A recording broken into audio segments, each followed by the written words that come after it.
like. When I read about it, I didn't like it. I said, this is for government, this isn't for private people.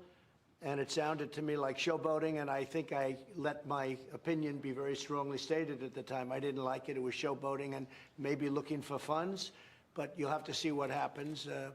I think it's a very sad thing for Mr. Bannon. I think it's surprising, but this was something, as you know, just by reading social media and by reading whatever it is, and by speaking to Mike and all of them, I didn't like that project. I thought that was a project that was being done for showboating reasons. I don't know that he was in charge. I didn't know any of the other people either. But it's sad. It's very sad. Respectfully, sir, it's not just Steve Bannon. It's Roger Stone, it's Michael Flynn, it's Rick Gates, Paul Manafort, Michael Cohen. What's it say about your judgment that these are the kind of people who you're affiliated with, and the culture of lawlessness around people who are involved in the leadership of your There was great lawlessness in the Obama administration. They spied on our campaign illegally. And if you look at all of the things and all of the scandals they had tremendous lawlessness.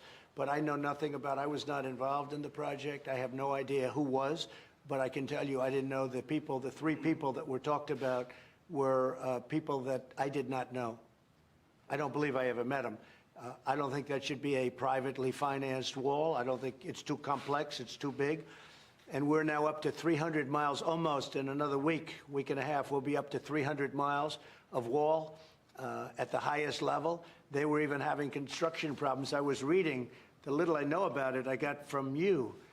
I was reading where they were having construction problems with the wall that they had a small area just to show people that they could build a wall, and they were having a lot of problems where it was toppling over and other things.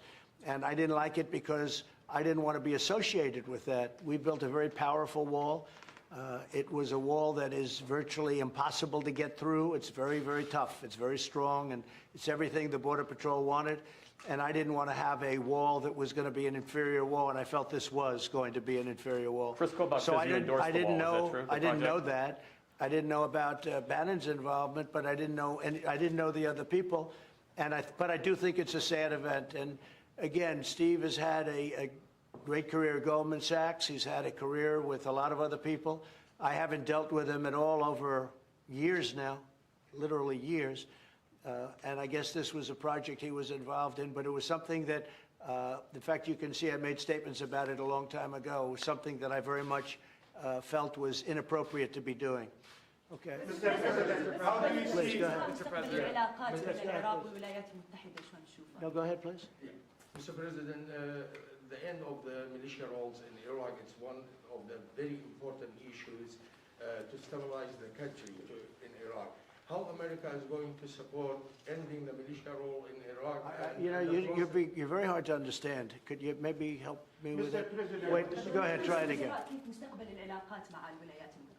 الولايات المتحدة الأمريكية ساعدت العراق كثيرا في الحرب ضد داعش وساعدت في إسقاط نظام صدام حسين. نحمل على عمل علاقات مشتركة بين العراق وأمريكا تعتمد على المبدأ الاقتصادي والمصالح المشتركة من أجل مستقبل أفضل لشعب العراق ومستقبل العراق. شكرا جزيلا. The United States helped Iraq enormously in defeating ISIS and also in toppling the Saddam Hussein regime. We are working on building a strong relationship that is based on joint interest between Iraq and the United States, that is based on economic interest for the better future of the Iraqi people and the United States people. When we came into office, ISIS was running rampant all over Iraq and Syria, and we knocked out the 100% of the ISIS caliphate.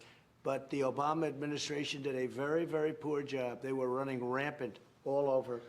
And we came in and we did a real job, and we got rid of that, and that was a good thing. And now we're working with Iraq. They use the great American dollar, which is the most powerful currency in the world. And they're starting to do well. And we are with them. And this gentleman in particular, we've developed a very good relationship. And hopefully it's going to be very strong for your country. Mr. President. Thank you, Mr. President. There have been 32 attacks.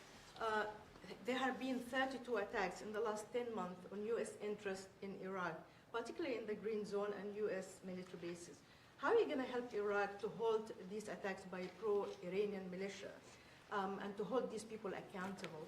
And sir, if I may also, there is some reporting that the U.S. troops will withdraw from Iraq totally in 3 years. Is this true? So at some point, we obviously will be gone. We've brought it down to a very, very low level. We deal when there are attacks. We take care of those attacks, and we take care of them very easily. Nobody has the weaponry we have. Nobody has the anything of what we have. We have the finest, the greatest military in the world. When somebody hits us, we hit back harder than they hit us. So we handle it. In addition to that, Iraq has been very helpful where necessary. But we have been taking our troops out of Iraq fairly rapidly, and we look forward to the day when we don't have to be there, and hopefully Iraq can live their own lives and they can defend themselves, which they've been doing long before we got involved. Yes, please. Mr. President, how do you see the role of the Kurds in Iraq? About the bounties. You say you hit back hard, but we haven't seen any definitive strike back for bounties upon Americans. Well, you don't know about the bounties. I mean, you're telling me if you know something, you can let us know, but you obviously don't know very much about it. But if we found that would be true, if we found that would be a very, it would be a fact, what you just said, we would hit them so hard your head would spin. Go ahead. Mr. President, how do you see the role of the Kurds in Iraq? And how is important relationship between Baghdad and Erbil? Well, the Kurds helped us greatly in defeating as you know, the ISIS and getting the ISIS, 100% of the ISIS caliphate. So we have a very good relationship with the Kurds, and we've also treated them very well. Mr. President, Yes, please. Yeah. The end of the militia rules in Iraq is very important to stabilize the country. How America can help ending the militia rules, and how can help Iraq in the democracy process? Well, what we're doing is we're helping where we can. But again, that's a country, that's a separate country. They have a prime minister, and they have people in office, and they have to run their country. We've been in Iraq for a long time. I won't say whether or not I said we should be there, but frankly, I didn't think it was a good idea. But I was a civilian, so who's going to listen to me? But I made my point pretty clear, I guess as clear as a civilian can do it. But we were there, and now we're getting out. We'll be leaving shortly, and the relationship is very good. We're making very big oil deals.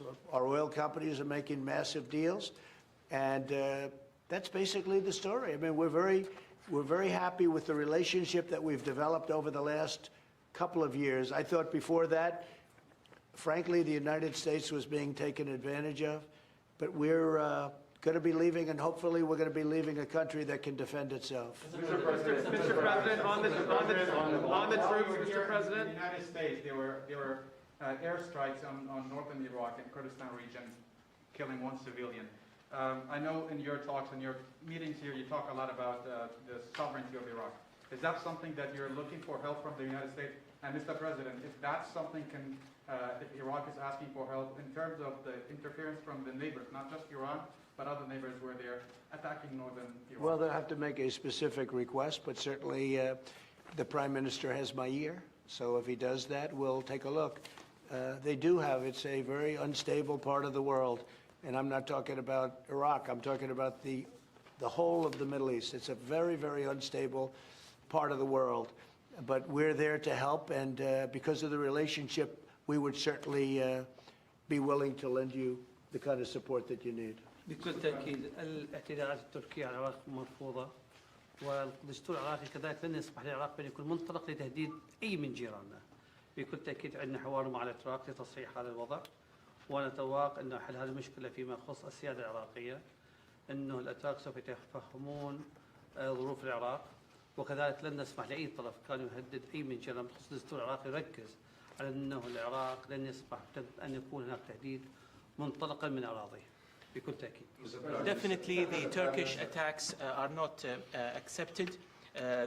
On the other hand, the Iraqi constitution also does not allow Iraq to become used to attack any neighboring country. We are entering dialogue with Turkey to rectify this situation, and I look forward to solving this problem with Turkey and getting our neighbors, the Turks, to understand Iraq's circumstances. But once again, the Iraqi constitution does not allow Iraqi territory to be used to attack any neighboring country.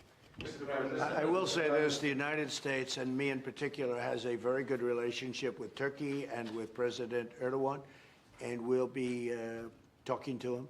But we have a very, very good relationship with Turkey and with President Erdogan. Mr. President, just to follow up on the troops question, sir, do you have a time frame for the full and complete withdrawal of U.S. troops from Iraq? Mike, what would you say to that?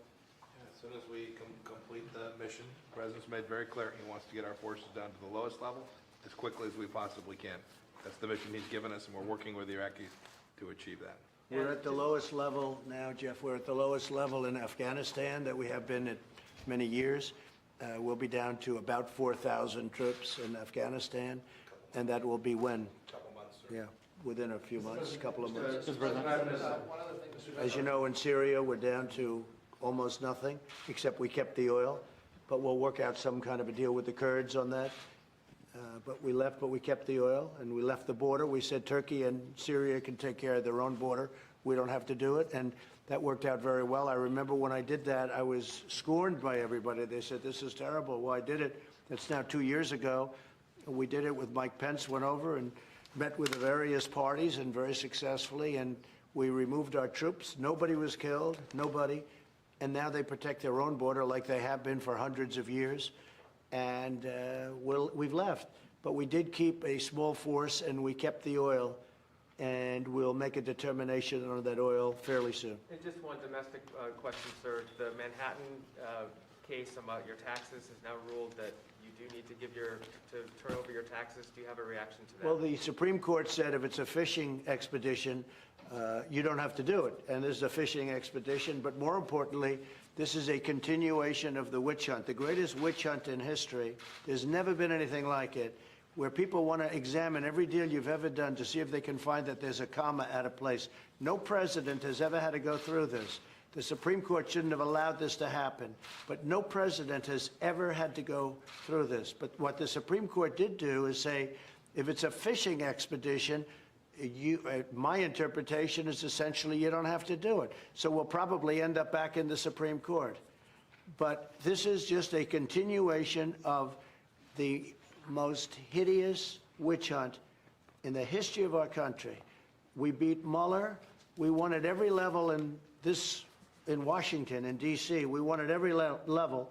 So now what they do, they send it into New York. So now we have an all-Democrat state, all Democrats, and they send it into New York. This should never be allowed to happen to another president. This is a continuation of the most disgusting witch hunt in the history of our country. All it is. But the Supreme Court said fishing expedition. This is the ultimate fishing expedition. Nobody has anything. We don't do things wrong. But they'll say, let's go in and inspect every deal he's ever done. Let's get papers from 10 years, every paper, every deal he's ever signed.